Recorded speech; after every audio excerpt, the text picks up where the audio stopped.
సువార్త ప్రకటించని ఎడల నాకు చెప్పసఖ్యము గాని దుఃఖములో, చెప్పసఖ్యము గాని సమస్యల సుడిగుండములో, నిందలలో, గేలు చేయుటలో, అవమానపరుచుటలో భయంకరమైన పరిస్థితి ఈ మరియ మార్తలు అనుభవిస్తూ ఉన్నారు.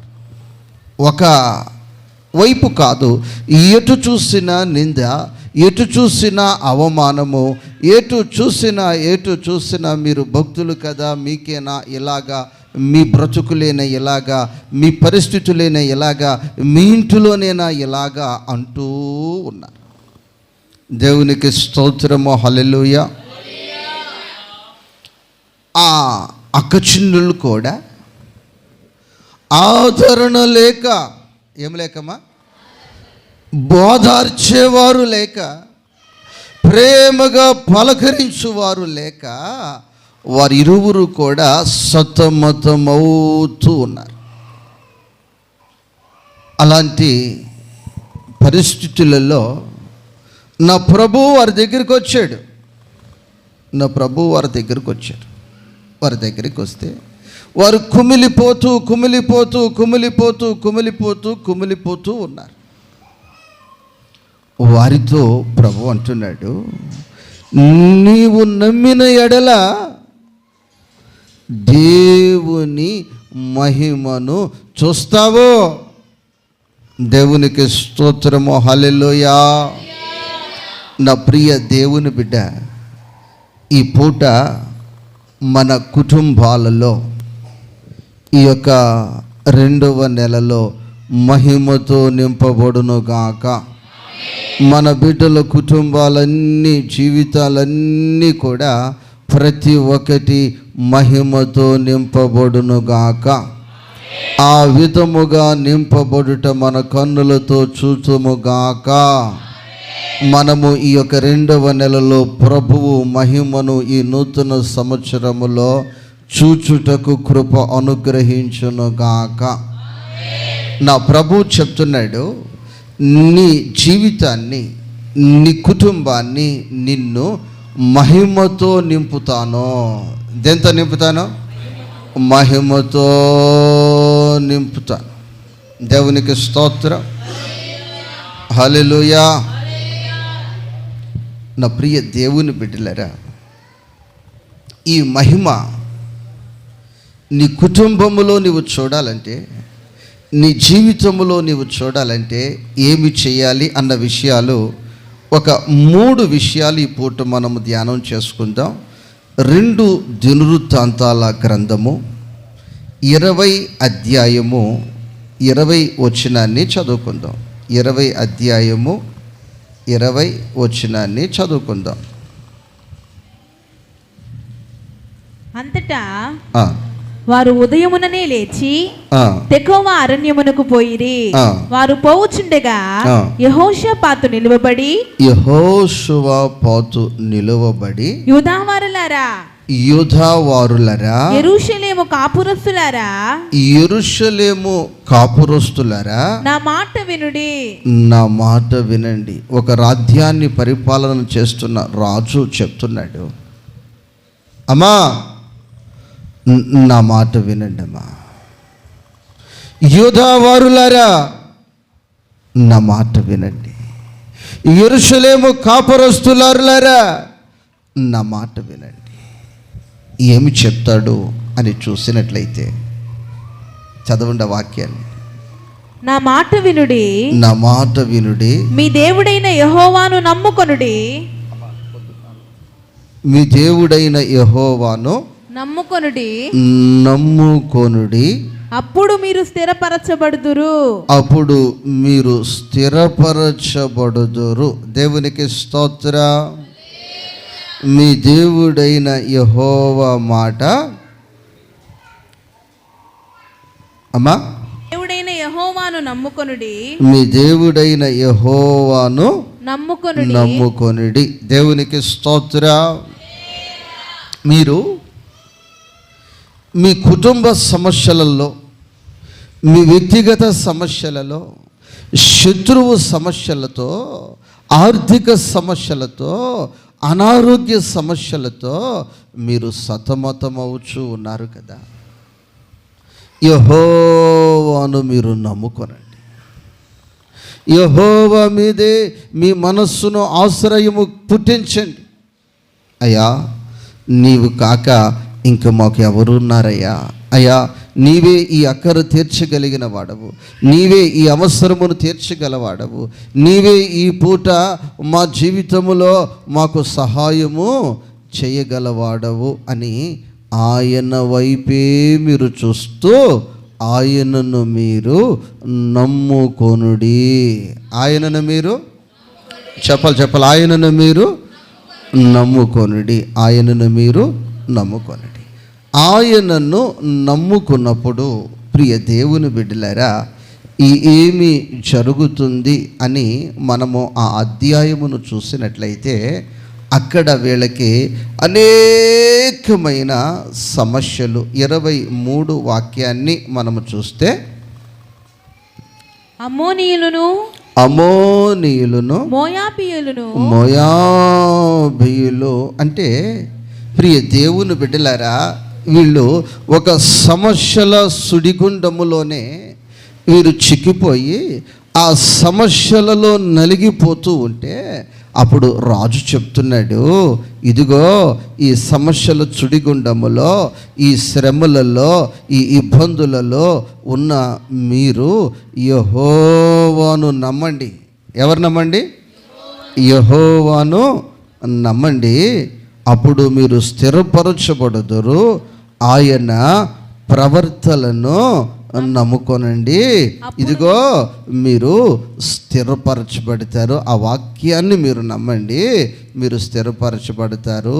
ఇప్పుడు ఎన్ని వైపుల సమస్యలు, ఏ కోణములో నీ మీదకు దండెత్తి వచ్చినా, ఒకవైపు చూస్తే అనారోగ్య సమస్య నీ వైపుకు దండెత్తి వచ్చినా, ఆర్థిక పరిస్థితులే నీ వైపుకు దండెత్తి వచ్చినా, చేతబడి శక్తులు అవ్వచ్చు, దయపు శక్తులు అవ్వచ్చు, చీకటి శక్తులు అవ్వచ్చు, ఎలాంటి ఆర్థికముగా నీ జీవితంలో నువ్వు నలిగిపోతున్నా, నీ బ్రతుకులో చక్కటి పరిష్కారము ప్రభువు చూపిస్తాడు. ఆమేన్. మరి నీ హృదయములో నెమ్మదిని కలిగిస్తాడు. దేవునికి స్తోత్రం. హల్లెలూయా.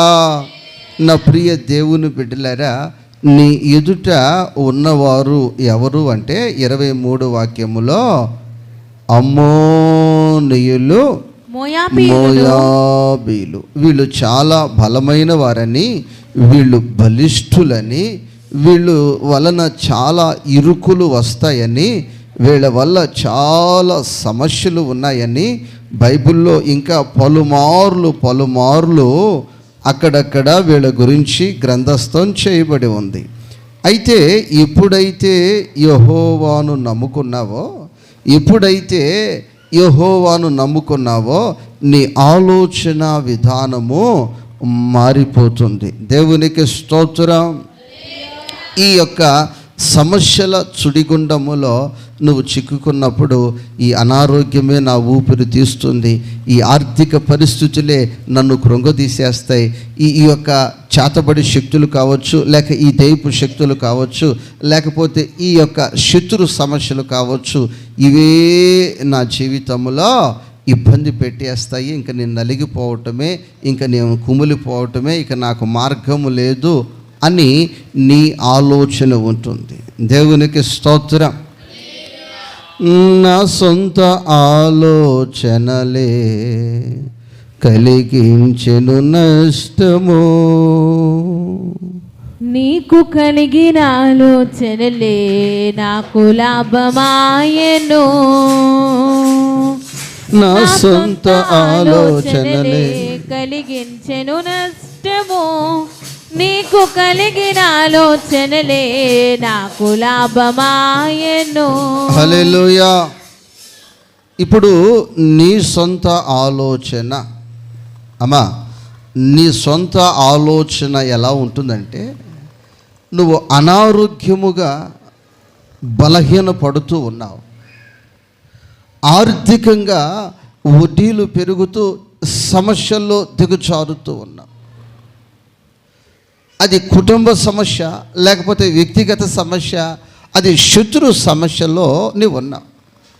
ఈ సమస్యలన్నీ ఆలోచన చేసి, ఈ సమస్యలన్నీ హృదయము నింపేసుకొని, ఇక ఈ సమస్యల్లో నుంచి నేను ఎక్కి రాగలనా, ఈ పరిస్థితుల్లో నుంచి ఇక నేను బయటకు రాగలనా అని నీ ఆలోచన ఉంది. నీ ఆలోచన, ఈ పరిస్థితుల్లో నన్ను ఎవరు నెగ్గించగలరు, ఎవరు గెలిపించగలరు, ఎవరు నా నోటి నిండా నవ్వు కలగచేయగలరు అని నీ పరిస్థితులు ఉన్నాయి.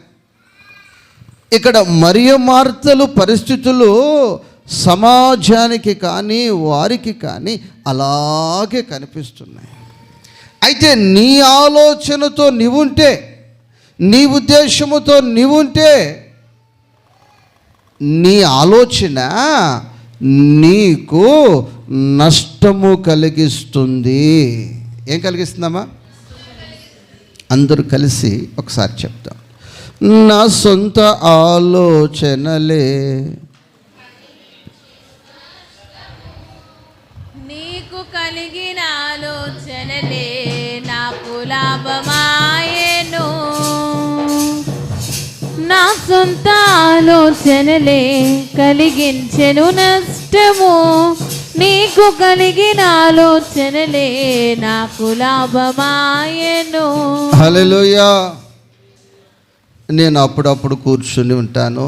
రోడ్డు ఎత్తైపోయింది, చర్చి కూడా చాలా డౌన్ అయిపోయింది, రేకుల్లో కూడా అక్కడక్కడ నీళ్లు కారుతూ ఉన్నాయి, జల్లు కొట్టుతున్నాయి. ఏంటి పరిస్థితులు, ఈ రేకులు దీని మీద ఎదుగుతుంటాయని అన్నట్లు నా సొంత ఆలోచనలు వస్తుంటాయి. ఆ సొంత ఆలోచనల మీదుగా నేనుంటే నాకు నష్టము ఎక్కువగా జరిగిపోద్ది. దేవునికి స్తోత్రం. నీ చిత్తమే. దేవునికి స్తోత్రం. తగిన కాలమందు హెచ్చించు దేవుడవు, పరిస్థితులు మార్చే దేవుడవు నీవు. నీకే స్తోత్రం. అంటే ప్రభు ఆలోచన ఎలా ఉందంటే, ప్రభు ప్రణాళిక ఎలా ఉందంటే, ప్రభు ఉద్దేశం ఏమిటంటే, ఇదిగో నేను ప్రారంభిస్తే అది ఎంత గొప్ప నిర్మాణమైనా సులువుగా పూర్తయిపోతుంది. ఆమేన్. హల్లెలూయా. ఇప్పుడు ఇక్కడ చేరి వచ్చిన ప్రతి ఒక్కరూ కూడా ఎవరు అంటే యేసయ్య పిల్లలేనా? అమ్మ చెప్పాలి. ఎవరు? యేసయ్య పిల్లలు. యేసయ్య పిల్లలమైన మనము ఇప్పుడు ఆ తల్లిదండ్రులు ఆ బిడ్డ ప్రయోజనకరమైన వ్యక్తి కావాలని. ఏం కావాలని? ప్రయోజనకరమైన వ్యక్తి కావాలని. నిత్య వెళ్ళిపోతున్నావా? కూర్చో. దేవునికి స్తోత్రం. ఇప్పుడు నా ఆశ ఏమిటంటే నిత్య ప్రయోజనకరమైన వ్యక్తి కావాలని. దేవునికి స్తోత్రం. ఎవరు కావాలని? ప్రయోజనకరమైన వ్యక్తి కావాలని. దేవునికి స్తోత్రం. అప్పుడప్పుడు ఆహ్వానాన్ని ఇంటికి వెళ్తే నేను చెప్తాను, బోయజా నువ్వు ఒక మంచి మెకానిక్ అవ్వాలి, లేకపోతే మంచి ఒక వెల్డరు అవ్వాలి, లేకపోతే మంచి ఒక అన్నమక ఏం చెప్తుంటాను, ఏదైనా ఒక గొప్ప పని నువ్వు చేయాలి. ఏం పని చేయాలి? ఒక గొప్ప పని నువ్వు చేయాలి. నాన్న చెప్పనా? దేవునికి స్తోత్రం. తల్లిదండ్రులు కూడా మేము చేతి పని కూలి పని చేస్తూ మట్టి మీద పోరాటం చేస్తూ బ్రతికాము. నా బిడ్డలు ఒక పొజిషన్లో ఉండాలి, ఒక మంచి ఉద్యోగము చేయాలి. నేను నా ఆర్థిక పరిస్థితులను బట్టి వాళ్ళను వీళ్ళను 5,000 అడిగి, 3,000 అడిగి, 1,000 రూపాయలు అడిగి, కాస్తంత బియ్యం అడిగి, కాసిన వస్తువులు అడిగి బ్రతుకుతూ ఉన్నా. నా బిడ్డలు ఒకరికి ఇచ్చేటట్టే ఉండాలి, కానీ ఒకరి వైపు చేయి చాపేటట్లు ఉండకూడదు అని ప్రతి తల్లిదండ్రులు ఆశ, ఆలోచన, ఆకాంక్ష ఉంది. దేవునికి స్తోత్రం. ఇప్పుడు మనమే ఇలా ఉంటే దేవునికి స్తోత్రం. ఇప్పుడు నాకు ఒక కొడుకు పుడితే, కొడుకు పుడితే 20 సంవత్సరాలు రాకముందే పెళ్ళం కావాలంటున్నాడు. అక్క రతక్క 20 దాటకముందే ఏం కావాలి? ఇక పెళ్ళం వస్తుంది, కోళ్ళు వస్తుందని అప్పు సప్పు చేసి వడ్డీలకి తెచ్చి పెళ్లి చేస్తే 3 నెలల్లోనూ కొడుకుని ఎత్తుకుపోయాయి. 3 నెలలు పూర్తి కాలేదుగా. దేవునికి స్తోత్రం. హల్లెలూయా. ఫాస్ట్ గారా కొడుకు కోళ్ళు ఎట్టున్నారంటే పెళ్లి బాకీలు కట్టుకుంటున్నా. ఏం చేస్తున్నా? ఏం కట్టుకుంటున్నా? దేవునికి స్తోత్రం. అంటే ఇది ఇక్కడ బంధం. ఎక్కడ బంధం ఇది అమ్మమ్మ? ఎక్కడ బంధం ఇది? ఇక్కడ బంధం. కానీ అక్కడ బంధం ఎలాంటిదంటే యుగ యుగాలు యేసయ్యతోనే ఉంటాం. దేవునికి స్తోత్రం. యుగ యుగాలు ఎవరితో ఉంటాం? యేసయ్యతోనే. వాడికి 20 సంవత్సరాలకు పెళ్లి చేస్తే 22 సంవత్సరాలకు ఏరే పెడితే నా భార్య రోజు నీకు కూర పంపలేదు అంటున్నాడండి. చెవులతో విన్నాను కాబట్టి స్పష్టంగా నేను చెప్పగలుగుతున్నాను, మీకు చూస్తున్నాను నేను. దేవుని స్తోత్రం. హల్లెలూయా, హల్లెలూయా. కాబట్టి నా ప్రియ దేవుని బిడ్డలేరా, యేసయ్యతో నా బంధం ఎలాంటిదంటే, యేసయ్యతో నీ బంధం ఎలాంటిదంటే, యేసయ్యతో మన సంబంధము ఎలాంటిది అంటే అది 20 సంవత్సరాలలో ఊడి వెళ్ళిపోయేది కాదు. 20 సంవత్సరాల్లో ఆడపిల్లను పెంచినా, మగపిల్లోడిని పెంచితే భార్యని పట్టుకుపోతున్నాడు, ఆడపిల్లని పెంచితే మనమే పంపించేస్తున్నాం. దేవునికి స్తోత్రం. కానీ యేసయ్యతో నాకున్న బంధము, యేసయ్యతో నీకున్న బంధము, యేసయ్యతో మనకున్న బంధము అది యుగ యుగాలు యేసయ్యతోనే ఉంటాం. దేవునికి స్తోత్రం. దేవుని దాసులు ఆయనను సేవించుచు ముఖ దర్శనము చేయుచునందురు, ముఖ దర్శనము చేయుచునందురు. ఆనందమానందమే, ఆనందమానందమానందమే. హల్లెలూయా. మనం ఎవరమంటే ఆత్మ సంబంధమైన తండ్రిని, ఆయన ముఖ దర్శనాన్ని, ఆయన ముఖమును నిత్యము చూస్తూనే ఉండేవాళ్ళం. దేవునికి స్తోత్రం. ఏం చేస్తుంటాం? యుగ యుగాలు ఆయన సన్నిధిలో అక్కడ ఆయన చూస్తూ ఆయన స్తుతించే పని తప్ప మరొక పని లేదు. అలాంటి నా జీవితాన్ని, అలాంటి నీ జీవితాన్ని, అలాంటి మన జీవితాన్ని ఆయన ఆలోచన ఏమిటంటే నిన్ను ఆశీర్వాదకరముగా ఉంచాలని. దేవునికి స్తోత్రం. నిన్ను దీవెనకరముగా ఉంచాలని. దేవునికి స్తోత్రం. నువ్వు అప్పుల్లోనే ఉండాలని ఆయన ఆలోచన కాదు. నువ్వు రోగములోనే ఉండాలని ఆయన ఆలోచన కాదు. నువ్వు ఆర్థిక పరిస్థితి దరిద్రతను అనుభవిస్తూనే ఉండాలని ఆయన ఆలోచన కాదు. ఆయన ఆలోచనలోనికి నీ వస్తే నీకు ఎంతో లాభమో. దేవునికి స్తోత్రం. ఇప్పుడు చెప్దాం. నా సొంత ఆలోచనలే కలిగించెను నష్టము, నీకు కలిగిన ఆలోచనలే నాకు లాభమాయెను. నా సొంత ఆలోచనలే కలిగించెను నష్టము, నీకు కలిగిన ఆలోచనలే నాకు లాభమాయెను. హల్లెలూయా. కాబట్టి నా ప్రియ దేవుని బిడ్డలరా, మరియ మార్తల ఆలోచనలు ఎలా ఉన్నాయంటే, ఇంక మాకు దిక్కు లేదు, ఇక మాకు అండలేదు, ఇక మమ్మల్ని వాదార్చేవారే లేరు, ఇక మమ్మల్ని పలకరించేవారు లేరని వాళ్ళు ఆలోచనలో బ్రతుకుతున్నారు. ఇక్కడ యూదా వారు, ఇజ్రాయేలు కాపరస్తులు, యెరూషలేము కాపరస్తులు కూడా ఆ పరిస్థితుల్లోనే ఉన్నారు. నా ప్రభు అంటున్నాడు, మీ ఆలోచన మార్చుకోండి. మీ ఆలోచన, మీ ఉద్దేశం మార్చుకోండి. మీ ఆలోచన మార్చుకోండి. దేవునికి స్తోత్రం. మిమ్ములను నేను మహిమకరముగా చేయబోతున్నాను. నా మహిమను మీకు చూపించబోతున్నాను. మహిమ కలిగిన వ్యక్తులుగా మిమ్మల్ని మార్చబోతున్నాను. మీ కుటుంబాలలో మహిమను నింపబోతున్నాను.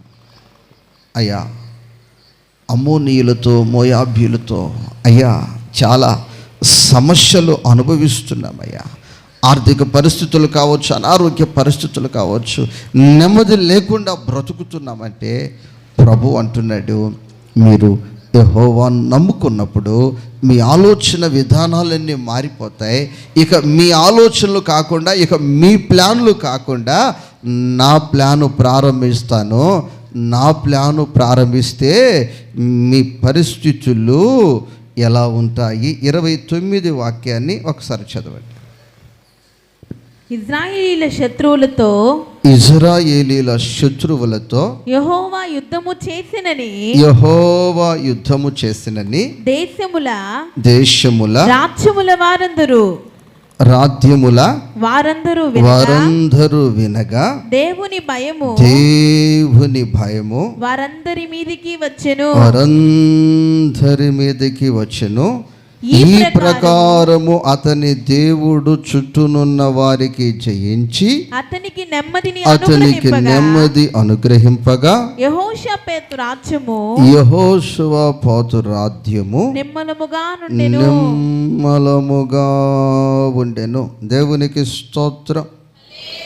29 వాక్యం మరొకసారి చదివితే, ఇజ్రాయేలీలు శత్రువులతో యెహోవా యుద్ధము చేసెను. దేవునికి స్తోత్రం. యుద్ధము మనము కాదు చేసేది, యుద్ధము నువ్వు కాదు చేసేది, యుద్ధము నేను కాదు చేసేది. యుద్ధము చేయవలసిన వాడు మన పక్షమున ఉన్నాడు. ఆయనకు మన యుద్ధము అప్పగించాలి. ఆయనకు మన యుద్ధము అప్పగిస్తే ఆయన యుద్ధము ప్రారంభిస్తాడు. ఆ యుద్ధాన్ని ఎవరు ఆపలేరు. ఆ యుద్ధము ఎవరు ఆపలేరు. ఆ యుద్ధము ఎవరు ఆపలేరు. ఆయన నీ పక్షమున ఉండి ఆయన నీ కొరకు యుద్ధము చేస్తాడు. లేదయ్యా, నా యుద్ధము నేనే చేసుకుంటాను, అయ్యా నాకు సంబంధించిన యుద్ధాలు నేనే చేసుకుంటాను అంటే నువ్వు చేసుకో, ఆయన మౌనంగా ఉంటాడు. కానీ ఆయనకు అప్పగించినప్పుడు ఆయన యుద్ధము చేస్తాడు. దేవునికి స్తోత్రం. నీ పక్షమున ఆయన ఉన్నాడని, నీ పక్షమున ఆయన యుద్ధము చేస్తున్నాడని ప్రజలు తెలుసుకుంటారు. అప్పుడు వారు భయపడతారు.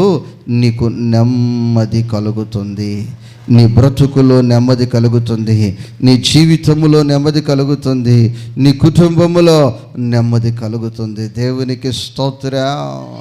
మరియ మార్తల కుటుంబములోనికి యేసుక్రీస్తు ప్రభు వచ్చారు. యేసుక్రీస్తు ప్రభు వచ్చిన ఇంకా వేళను చేసేవారు విస్తరించిపోయారు.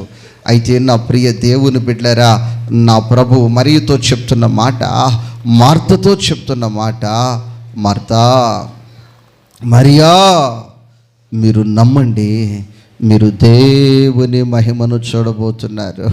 ఇదిగో మీరు నమ్మండి, మీరు దేవుని మహిమను చూడబోతూ ఉన్నారు. ఎందరో మిమ్మల్ని గేలు చేస్తున్నా, నీ బ్రతుకులో ఇక నీ అప్పులు తీర్చగలవా అంటున్నా, ఇదిగో నీ బిడ్డలకి వివాహము జరుగుతుందా అంటున్నా, ఇదిగో సేద్యము చేయగలవా అంటున్నా, ఈ అప్పు తీర్చగలవా అంటున్నా, ఈ ఇల్లు నీవు కట్టగలవా అంటున్నా, బిడ్డలకు నీవు పెళ్లి చేయగలవా అంటూ ఉన్నా, భయపడనవసరము లేదు. నీ పని ఆయనకు అప్పగించి ఆయన చూసుకుంటాడు. దేవునికి స్తోత్ర.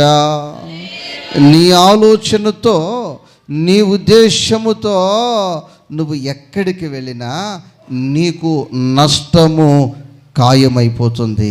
కానీ నా ప్రభు అంటున్నాడు, నా ఆలోచనతో నీ అడుగు ముందుకు పెట్టు, నీ పని ప్రారంభించు, నీ జీవితములో మహిమ కలిగిన లాభమును నీవు కన్నులారా ఈ నూతన సంవత్సరములో నీవు చూడబోచు ఉన్నావు. దేవునికి స్తోత్ర. లూకా సువార్త 8 అధ్యాయము 50 వాక్యాన్ని చదువుకుందాం.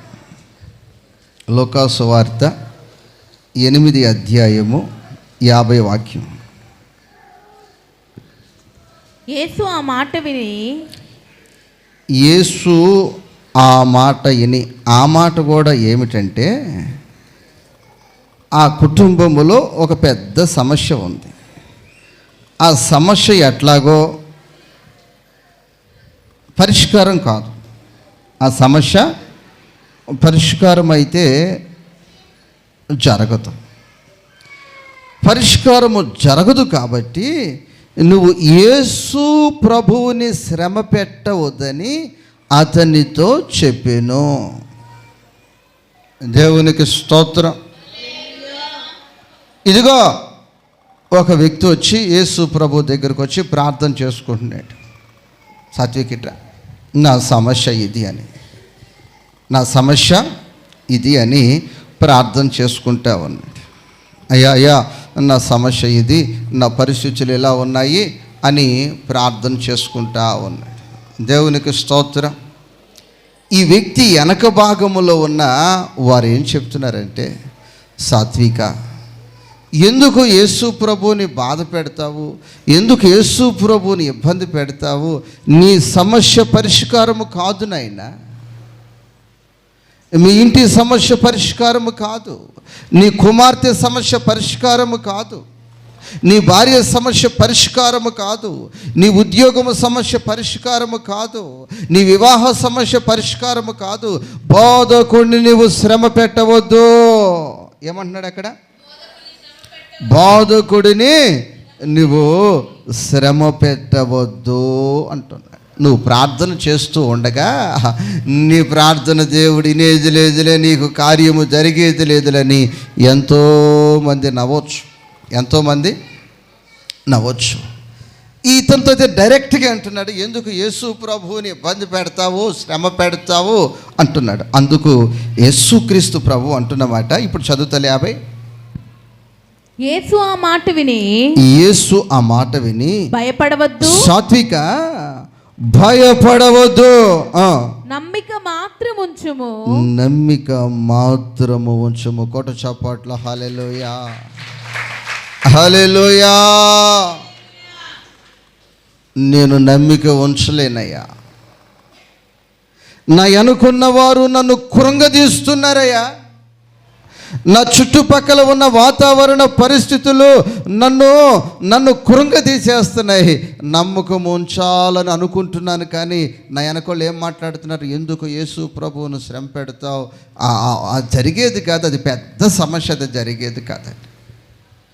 ఒక గ్రామము, రావుడుపాలెం గ్రామం. ఆ గ్రామానికి సేవకులుగా పిలిపించుకొని ఒక వ్యక్తికి ప్రార్థన చేయమని చెప్పారు.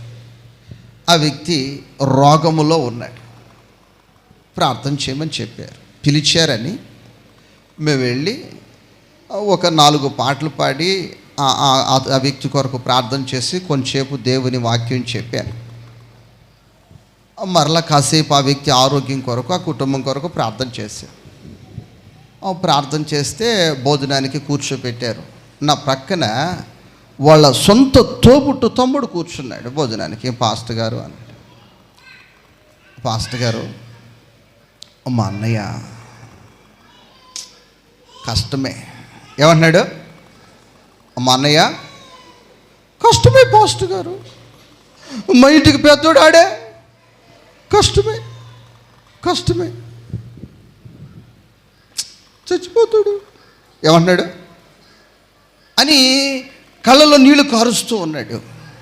ఈ లోపల మాకు భోజనం పెట్టారు. అతను తినవట్లేదు, నన్ను తినవట్లే భోజనం.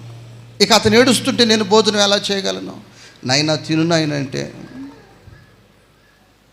కష్టమే. ఏమన్నాడు? కష్టమే. మా అన్న కష్టమే పాస్టర్ గారు, మా అన్న బతుకుడు కష్టమే. అతను ఏడుస్తుంటే నేను భోజనం తినొచ్చా? అక్కడ ఉపవాస ప్రార్థననే పాస్టమ్ నాకు ఉదయం ఏం పెట్టలా. అప్పటికి 2:30 టైం. దేవుని స్తోత్రం. ఇక మళ్ళీ అక్కడ తినకుండా వస్తే మళ్ళీ సాయంత్రం వండుతానని చెప్పు. నాకు ఆకలిగా ఉంది. పాస్టర్ గారు వాడు కష్టమే. వాడు ప్రియ దేవుని బిడ్డలేరా, అన్నం వదిలి రాలేక, అతను ముందు తినలేక నరకం అనుభవించుంటా నేను. ఇక ఆ పరిస్థితులు మీకు ఎలా ఉంటాయో తెలుసు. దేవునికి స్తోత్రం. నేనైతే కర్ర ఆకలేస్తుంది. ఉదయం నుంచి ఏం తినలేదు కదా. ఇక 2:30 టైంలో ఇక ఎంత ఆకలంటే ఆ స్థానంలో మీకు తెలుసు. దేవునికి స్తోత్రం. హల్లెలూయా. నేను టైం చూస్తూనే ఉన్నాను. తెలుసు కదా, మీ బాధ నాకు తెలుసు. దేవునికి స్తోత్రం. హల్లెలూయా. ఆరోగ్యవంతులుగా ఉండాలంటే పెందలకాడే భోజనం చేయాలంటే రాత్రికి మీకు 8కి ముందు భోజనం పెట్టిస్తాను నేను. దేవునికి స్తోత్రం. నా మీద నమ్మకం ఉంది కదా. దేవునికి స్తోత్రం. హల్లెలూయా. ప్రియ దేవుని బిడ్డలారు, ఎట్లయితేనే మేము వచ్చేసామండి. తెల్లవారేసరికి వార్త, తమ్ముడు చనిపోయాడు. ఎవరు చనిపోయాడు? అన్న ఎలా ఉన్నాడని అడిగా. అయ్యా ఆయన మీరు ప్రార్థన చేసి వెళ్ళిన తర్వాత మీరు చెప్పిన మాటలకే ఆయనకి కాస్త ధైర్యం వచ్చింది. ఏమొచ్చింది? కాస్త ధైర్యపడిపోయి కాస్త మంచం మీద నుంచి కాస్త యూరిన్కి పాస్కి అక్కడ వరకు వెళ్ళగలిగాడు. కాస్త ఆ వ్యక్తికి మీరు చేసిన ప్రార్థన, మీరు చెప్పిన మాటలు కాస్త ఎనర్జీని ఇచ్చాయి. ప్రభు స్వస్థపరిచాడయ్యా. ఆ వ్యక్తి ఫిట్నెస్లోనే ఉన్నాడు, కండిషన్గానే ఉన్నాడు. కానీ ఈ వ్యక్తి గత రాత్రి హార్ట్ అటాక్ వచ్చి చనిపోయాడు. నా ప్రియ దేవుని బిడ్డలారా, మీ జీవితంలో ఎంతోమంది ఇక నువ్వు ప్రార్థనే చేయొద్దు, నీ సమస్య పరిష్కారము కావద్దు అని చెప్పేవారు నీకు కనిపించవచ్చు. ఎంతోమంది నిన్ను కృంగదీసేవారు ఉండొచ్చు. ఎలా మన జీవితంలో మనం కొనసాగాలి? దేవునికి స్తోత్రం. అప్పుడప్పుడు వచ్చి పాస్టర్ గారు మీరు స్లాబ్ మందిరం కట్టాలంటారు, సిమెంట్ కట్టు ఇప్పటికీ ఎంత రేటు పెరిగిపోయిందో తెలుసా? ఇసుక రేటు పెరిగిపోయింది తెలుసా? స్టీల్ రేటు పెరిగిపోయింది తెలుసా? లేకపోతే మేస్త్రి కూలీలు పెరిగిపోయినాయి మీకు తెలుసా అంటారు. నాకు తెలుసు, యేసయ్య మహిమను ఈ స్థలంలో దింపుతాడని. కొడ చప్పట్ల హల్లెలూయా. నాకు రేట్లు తెలియకపోవచ్చు, కానీ యేసయ్య మహిమ నాకు తెలుసు. ఏం తెలుసు? యేసయ్య మహిమ మాత్రం నాకు తెలుసు. ఎఫెసీ పత్రిక 6 అధ్యాయము 16 వాక్యాన్ని త్వరగా చదవండి. కూర్చున్నాను. 6 అధ్యాయము 16 వాక్యం. ఇవన్నీయుగాక విశ్వాసమును డాలు పట్టుకొనిడి.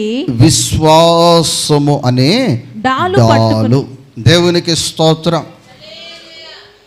ఈ విశ్వాసము అనే డాలు ఎలాంటిది అంటే, శత్రువు నీ మీదకి బాణం వేసినప్పుడు, శత్రువు నీ మీదకి ఖడ్గాన్ని విసిరినప్పుడు, శత్రువు నీ మీదకి ఏదైనా వేసినప్పుడు, ఈ డాలు అంటే దానిని ఎదుర్కోవటానికి సైనికుని చేతిలో ఒక చేతిలో ఆయుధం ఉంటుంది, ఒక చేతిలో డాలు ఉంటుంది. ఈ యొక్క ఆయుధముతో ఆ వ్యక్తి యుద్ధము చేస్తాడు.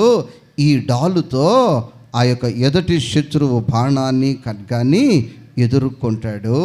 ఇప్పుడు డాలు నువ్వు చేత పట్టుకొని నీ విశ్వాసాన్ని కాపాడుకోవాలి. ఎంతోమంది విశ్వాసములో నిన్ను కృంగ తీయాలని, నీ జీవితంలో విశ్వాసము లేకుండా చేయాలని ఇక ప్రార్థన చేయొద్దు, యేసయ్యని ఇబ్బంది పెట్టవద్దు, ఇక పాస్టర్ గారిని కూడా పిలవద్దు, ప్రార్థన చేయించుకోవద్దు, ఈడెట్టగా చచ్చిపోతాడు, ఈ సమస్య ఎట్లా పరిష్కారం కాదు, ఈ రోగం పోయేది కాదు, ఈ సమస్యలు పోయేవి కదని నిన్ను కృంగదీస్తూ ఉన్నప్పుడు నువ్వు డాలును కలిగి ఉంటే, ఏం కలిగి ఉంటే, నా మీదకి బాణం వస్తూ ఉంది, నా మీదకి ఖడ్గం వస్తుంది, నా చేతిలో డాలు ఉంటే ఆ డాలు నేను అడ్డం పెట్టుకుంటే ఏమవుతుందంటే వాటన్నిటిని కూడా నేను ఎదుర్కోగలుగుతాను. దేవునికి స్తోత్ర, హల్లెలూయా. నా ప్రభు అంటున్నాడు, భయపడవద్దు, నమ్మిక మాత్రము ఉంచు. ఎట్లా నమ్మిక ఉంచాలయ్యా? నా ప్రక్క వాళ్ళే నన్ను కృంగదీసేస్తున్నారు, యేసయ్యని ఇంటికి పిలవద్దు అంటున్నారు, యేసయ్యకు చెప్పొద్దు అంటున్నారు, ప్రార్థించవద్దు అంటున్నారు. నా యొక్క బిడ్డల సమస్యలు, భార్య సమస్యలలో, అప్పు సమస్యలలో, శత్రు సమస్యలలో, చేతబడి శక్తులతో, దైవ శక్తులతో నేను అల్లాడిపోతున్నానంటే అపోస్తుడైన పౌలు గారు ఎపిసోడ్కి చెప్తున్నాడు, నీ బ్రతుకులో విశ్వాసము అనే డాలు, ఏం కావాలి? విశ్వాసం అనే డాలు ఉన్నప్పుడు ఆ సమస్యలన్నిటిని కూడా నీవు పరిష్కరించుకోగలుగుతావు. దేవునికి స్తోత్రం. కాబట్టి నా ప్రియ దేవుని బిడ్డ, మరి నీ జీవితంలో విశ్వాసం అనే డాలు నీ జీవితంలో కలిగి ఉండి మరి ఆయన మీద నీవు నమ్మకము ఉంచినప్పుడు నీ జీవితంలో దేవుని మహిమను చూస్తావు. దేవుని మహిమను చూస్తావు. నా దేవుడు మహిమతో నీ కుటుంబాన్ని నింపుతాడు, మహిమతో నీ యొక్క వ్యాపారాన్ని నింపుతాడు, నీ ఉద్యోగాన్ని నింపుతాడు, నీ బిడ్డలను నింపుతాడు. నా దేవుని వాక్యము ఈ పూట చెప్తుంది, నమ్మిన ఎడల దేవుని మహిమను నీవు చూస్తావు. మరియ మార్తలు దేవుని మహిమను చూశారు. ఆ విధముగా నీ కుటుంబములో ఈ యొక్క సంవత్సరములో దేవుడి మహిమ ఒక్కొక్కరిని తాకునుగాక, ఒక్కొక్కరు నింపునుగాక, ఒక్కొక్కరికి దేవుని మీద నమ్మకము అభివృద్ధి చెందునుగాక. ఆ యొక్క నమ్మికను కాపాడుకోవటానికి, ఆ విశ్వాసాన్ని కాపాడుకోవటానికి డాలును కలిగి ఉందురుగాక. అందరూ మోకరించండి. మోకరించిన ప్రతి ఒక్కరూ చేతులెత్తిన ప్రతి ఒక్కరూ నోరు తెరిచి వినిన వాక్యాన్ని బట్టి ప్రార్థన చేద్దాం. స్తోత్రం. మీరు ఎన్న విషయాలను బట్టి ప్రార్థన చేద్దాం. అందరూ మోకరించిన ప్రతి ఒక్కరూ చేతులెత్తిన ప్రతి ఒక్కరూ నోరు తెరిచి, యేసయ్యా నీకు స్తోత్రాలు, స్తోత్రాలు, స్తోత్రాలు, స్తోత్రాలు నా తండ్రి. తండ్రి మహనీయుడా, మహాగణుడా, మీ అత్యున్నతమైన నామమునకు కృతజ్ఞతాస్తుతులు చెల్లిస్తున్నాం. దైవమా, మీ దాసుని నిలబెట్టి అభిషేకించి మాట్లాడిన ప్రతి మాటను బట్టి కృతజ్ఞతాస్తుతులు చెల్లిస్తున్నాం ప్రభా. అయ్యా తండ్రి యేసయ్య, నమ్మిక మాత్రం ఉంచి మన దేవుని మహిమను నీవు చూతూ అన్నారు కదా ప్రభా. అయ్యా మేము నమ్మకాన్ని కోల్పోయి ఉన్నామేమో తండ్రి, విశ్వాసాన్ని పోగొట్టుకొని ఉన్నామేమో ప్రభా. ఈ దినమున తండ్రి మీ దాసుని తండ్రి అభిషేకించి మీరు మాట్లాడినందుకు కృతజ్ఞతాస్తుతులు చెల్లిస్తున్నాం ప్రభా. అయ్యా ఏ విధంగా తండ్రి యేసయ్య నమ్మిక కలిగి ఉండారో మీరు మాట్లాడారు, అందును బట్టి మీకు స్తోత్రాలు చెల్లిస్తున్నాం ప్రభా. అయ్యా నమ్మిక మాత్రం ఉంచి తండ్రి యేసయ్య మా విశ్వాసం అనే డాలు పట్టుకొని తండ్రి